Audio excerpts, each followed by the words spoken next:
He stood quietly in line, at his own restaurant hood up, shoes dusty, invisible to everyone. But when the teenage boys behind him started talking trash about people who look like him, they had no idea who was standing just a few feet away. What happened next would not only silence the room, but change the boys' lives forever. The line at Soulfire Grill stretched out the door. As usual for a Friday lunch rush, the aroma of smoked brisket and seasoned catfish filled the air, wrapping around the crowd like a warm southern hug. Customers chatted, orders were shouted, and the kitchen clanged like a symphony of hard work. A tall black man stood quietly near the back of the line. He wore a simple gray hoodie, slightly faded jeans, and scuffed sneakers.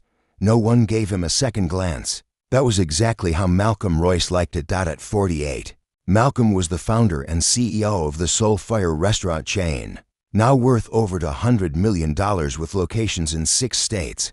But today, he wasn't the CEO. Today, he was just a man ordering lunch at the original restaurant where it all began. The same place where, 22 years ago, he scrubbed grease off fryers and slept in the back office. As the line crept forward, Malcolm smiled softly at the familiar energy of the place. But that peace was shattered by the teenage voices behind him. "You see that guy?" one said, a sharp laugh in his voice.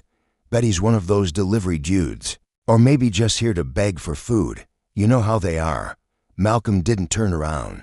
He didn't flinch, but inside, something froze. The other boy snickered. "Man, black folks like that ain't ever running anything. All they do is show up and take. I heard my uncle say it.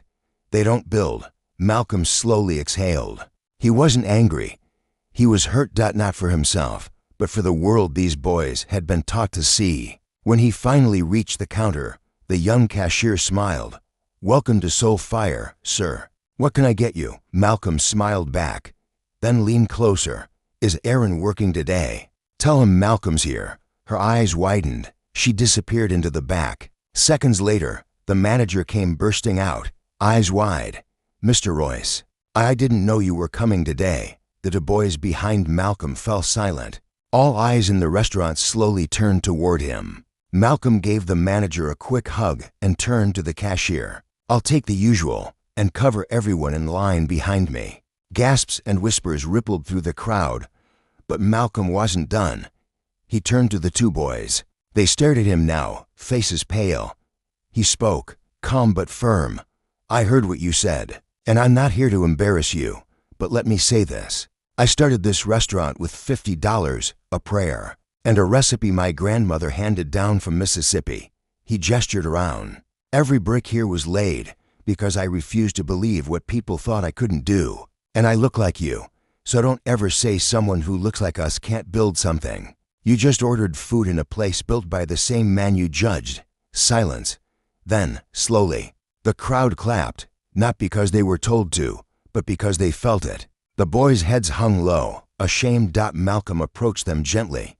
"What you said hurt, but you're young. What matters is what you do now." He reached into his wallet and handed each of them a crisp $100 bill. "Use this to buy books or start something of your own. Just promise me you'll unlearn the lie you were told." They nodded. Eyes wet. Malcolm smiled, collected his food, and left the restaurant he built, not just full of history, but of purpose.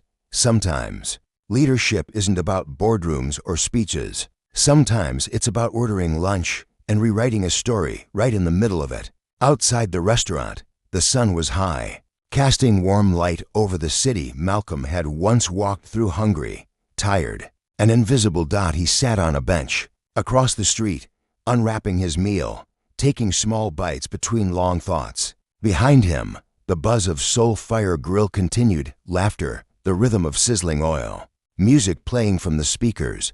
But Malcolm wasn't listening to that. He was thinking about those boys.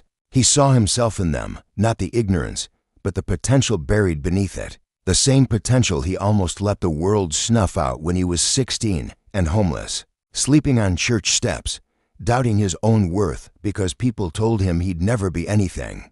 No one ever told him you can, but he told himself over and over until it became true. A soft voice pulled him from his thoughts. "Sir." It was one of the boys. He stood a few feet away, shoulders hunched, holding the $100 bill like it weighed 1,000 pounds. His friend trailed behind him, eyes low. Malcolm looked up. "Yeah, I'm sorry," the boy said, "for what we said. We didn't know. You didn't want to know." Malcolm said calmly, "But now you do, and that's the beginning of something." The other boy finally spoke. "You really started all that, like, all those restaurants?" "Just you," Malcolm nodded. "Started with pain, then came vision, then came sweat. Now it's purpose." The first boy's voice cracked. How do you start?" Malcolm smiled. "You start by believing that where you are isn't where you have to stay. And then you work like hell." He reached into his pocket, pulled out a worn business card, and handed it to them. On the back, he wrote his assistant's number. "Call this. We run a summer mentorship program. You show up, you stay committed. I'll make sure you're surrounded by people who'll never let you forget your worth." The boys stared at the card like it was a golden ticket. "You really mean that?" The second one asked. "I have to," Malcolm said, standing, "because someone should have done it for me. And if I let you walk away believing you're supposed to stay small, then I failed." They nodded. Their faces looked different now, still young, but lit with something new. The first flickers of belief. Malcolm tossed the last of his lunch in the trash and looked back at Soulfire Grill. People were still eating, laughing, living. He didn't need a headline.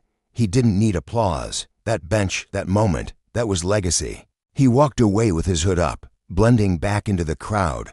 But behind him, two young black boys stood frozen, holding a business card and a future they hadn't known was possible until 10 minutes ago. Because sometimes, changing a life doesn't take a boardroom or $1 billion. Sometimes, it takes just one man who refuses to walk past a lie and decides, instead, to rewrite it. As Malcolm disappeared down the block, the two boys remained, standing on the sidewalk, still clutching the card like it might vanish if they blinked. Around them, the world kept moving. Cars honked, someone laughed from across the street, and the city pulsed with its usual rhythm. But something inside them had shifted. Deep down, where self-doubt had taken root, a new seed had been planted. Back inside the Soulfire Grill, the cashier who had served Malcolm was retelling what had happened to the cook staff in the back. The buzz traveled fast. That was him, the man who owns it all. Just came in like a regular dude, paid for everyone's food, then dropped some truth like a preacher. Aaron, the manager, shook his head with a soft smile. "Only Mr. Royce. He doesn't show up to impress. He shows up to teach." Meanwhile, several customers who had overheard the exchange with the boys were now talking to their own kids, quietly but firmly, explaining who Malcolm was, what he'd built, and why it mattered. A little black girl tugged on her mother's sleeve and whispered, "Mama, I want to own a restaurant too." Her mother looked down with tears in her eyes. "You will, baby. You will." Back on the street, the two boys sat down on the same bench Malcolm had just left. They didn't say much, just stared at the business card between them. Finally, the first boy, the one who had made the worst remark, broke the silence. "My dad left when I was 5. My uncle told me we ain't built for success, said we were made to survive, not thrive." The second nodded. "My mom works 3 jobs, told me to keep my head down, stay out of trouble, and maybe I'd make it through high school." The first boy swallowed hard. "But that man just looked at us like we were something, like we could be something." "We can," the second boy whispered. They sat for a long time, the sun sliding toward the horizon, painting the sky in soft gold and orange. Then the first boy stood up. "I'm calling that number tonight. You think he'll really answer?" "I don't know," he said. "But even if he doesn't, I can't go back to thinking the way I was." They bumped fists, no longer laughing at the man in the hoodie, no longer mocking what they didn't understand. They had seen something real, something powerful, something possible. That night, Malcolm sat in his modest home, far from the marble halls of corporate headquarters. He held a photo in his hand, a faded image of his younger self, greasy apron and all, standing in front of the first Soulfire food truck. He looked so tired, so uncertain, but still holding on to belief. His phone buzzed, a text from his assistant. "Two boys called, said you told them to. I scheduled a sit-down next week. Malcolm smiled. Not a flashy smile, a deep, satisfied one. Because some CEOs chase profits, some chase power. But Malcolm Royce, he chased purpose. And today, that purpose looked like to boys who almost never knew they mattered, until the man they judged taught them not just who he was, but who they could become. And that was worth more than every dollar he'd ever made. A week later, on a humid Tuesday morning, the two boys, Jamal and Tyrese, stood nervously outside the downtown office of Soulfire Enterprises. The building was sleek glass and steel, with the company's flame logo etched proudly near the entrance. They wore the best clothes they had. Jamal's button-up shirt had a tiny tear near the elbow. Tyrese had borrowed his cousin's shoes. But both of them stood tall, because what they wore didn't matter anymore. What they were walking into did.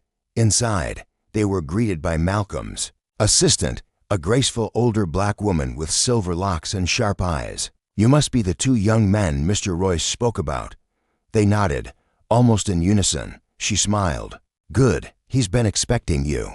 She led them through a quiet hallway into a meeting room with a long wooden table and sunlight pouring through, floor-to-ceiling windows, and there he was, Malcolm Royce, no hoodie today. Just a crisp dress shirt rolled to the elbows and a pen in his hand. He stood when they entered. "You came," he said, voice calm and warm. "That already puts you ahead of half the people I meet." The boys took their seats, trying not to look as nervous as they felt. Malcolm slid to folders across the table. "Inside those are real internship offers. 6 weeks, paid. You'll rotate through kitchen, logistics, marketing, and operations. You'll be trained by people who started just like you, hungry and underestimated." Tyrese blinked. "You're serious?" Malcolm nodded. "I don't waste time playing games with futures, especially not when I see potential." Jamal spoke, hesitantly. "Why us? Why not just ignore what we said that day?" Malcolm leaned forward. "Because the world has enough people who look at young black boys and give up.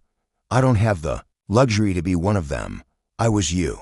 All you needed was a mirror showing who you could be. I'm that mirror." The room fell quiet. Then Malcolm said something neither of them expected. "I'm not offering charity. I'm offering investment. In exchange, you bring your whole self, your ideas, your hustle, your story. I want you to see what we can build when we stop swallowing what they feed us, that we're only built to survive." Jamal swallowed hard. "I've never had anyone bet on me before." Malcolm gave a half smile. "Then this will be a first, and maybe one day you'll sit across from the kids like yourselves and do the same." That summer changed everything. Jamal discovered he had a sharp mind for branding. His sketches of new Soulfire merch made it to the company's fall catalog. Tyrese fell in love with logistics, mapping delivery routes that saved the company thousands. They worked hard, asked questions, and soaked up everything. By the end of the internship, they weren't the same boys who whispered judgment in line. They were young men now, confident, focused, hungry not for handouts, but for impact. At their final meeting, Malcolm stood before them, holding out to envelopes, scholarship grants. He said, "College, trade school, or seed money to start something of your own. No strings. Just a challenge. Use it to change someone else's path." One day, Jamal and Tyrese looked at each other, eyes wide and teary. Then they hugged him, not like a CEO, but like a man who had given them something priceless, a second chance to believe in themselves. Years later, in a different Soulfire location, a young teenage boy stood in line, phone in hand, joking with a friend behind him. They noticed a man in a hoodie up ahead, alone, looking at the menu. "But he's just another broke dude trying to look important," the first boy whispered. But before he could laugh, a voice behind him cut in, deep and sure. "You might want to think before you speak. Young blood." The teen turned. It was Tyrese, now in a tailored suit, with a Soulfire operations badge clipped to his chest, and beside him, Jamal, sharp and calm, with a company laptop in one hand and the same fire in his eyes that Malcolm once carried. The teen looked confused. "Who?" Tyrese smiled. "Just two brothers who used to think like you, until a man in a hoodie changed everything." They walked forward. The story was about to begin again. Jamal and Tyrese didn't walk to the front of the restaurant to make a scene.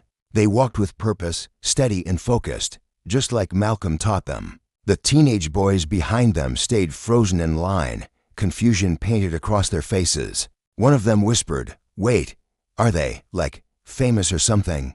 A nearby cashier leaned in with a smirk. "Famous? Nah, they run this place." The teens blinked. "They own it. Part of it," she said proudly. They came up through the program Mr. Royce started.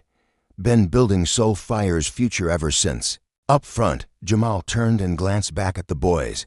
He didn't need to hear what was said. He knew, because he had once stood exactly where. They were full of ego but empty on truth, judging what they didn't understand. So, after placing his order, he stepped aside and walked toward them. "You see that man in the hoodie at the front?" Jamal said, nodding toward the man quietly ordering a combo plate. The boys nodded. "That's Mr. Royce, the man who founded this whole thing. 25 years ago, he was homeless. Now, he builds leaders." The teens looked stunned. "For real?" Tyrese joined them. "For real. And the only reason we're here is because one day we said something stupid about him when we didn't know who he was.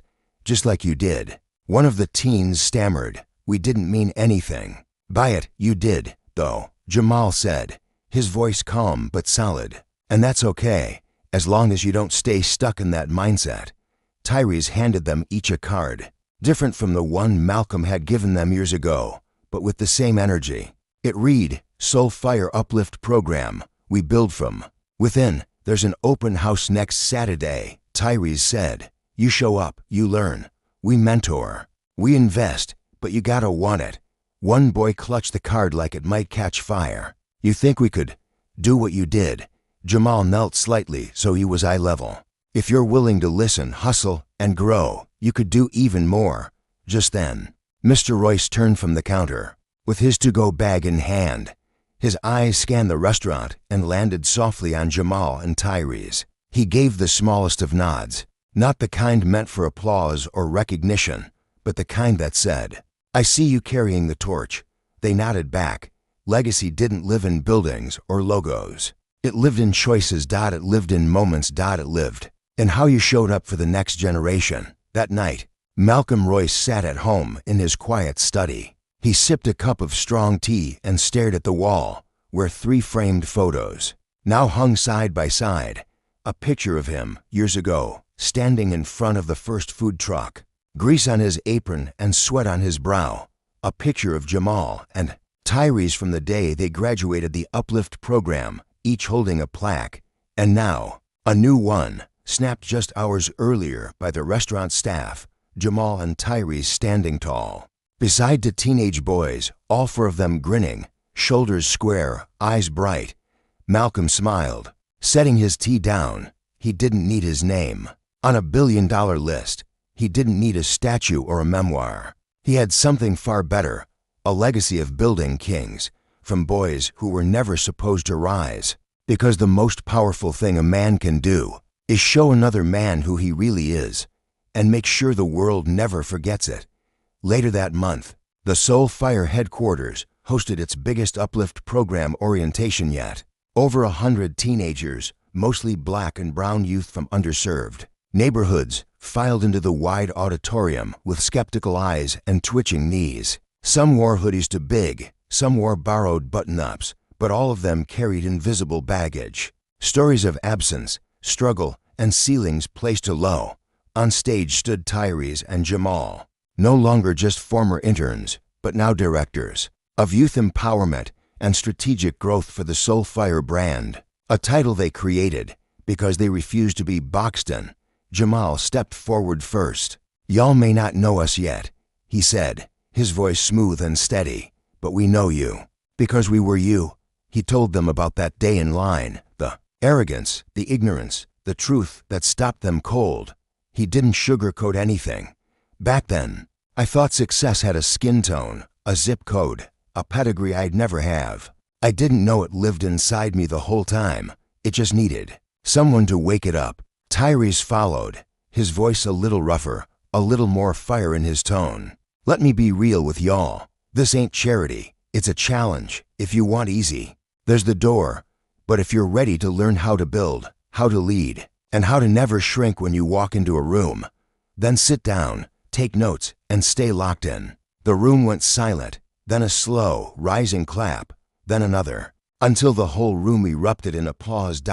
And off to the side, leaning against the wall in the back, stood Malcolm Royce. No introduction, no fanfare, just a man watching his seeds bloom. An old staff member turned to him, smiling. "You ever imagine it'd come to this?" Malcolm chuckled. "I imagined worse," he said. "Now I get to witness better." In the weeks that followed, Jamal and Tyrese went all in.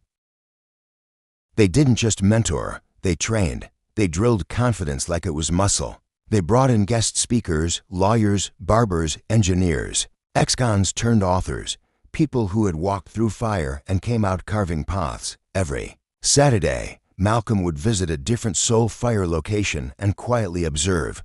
He'd take notes, shake hands, talk to dishwashers, and listen more than he spoke.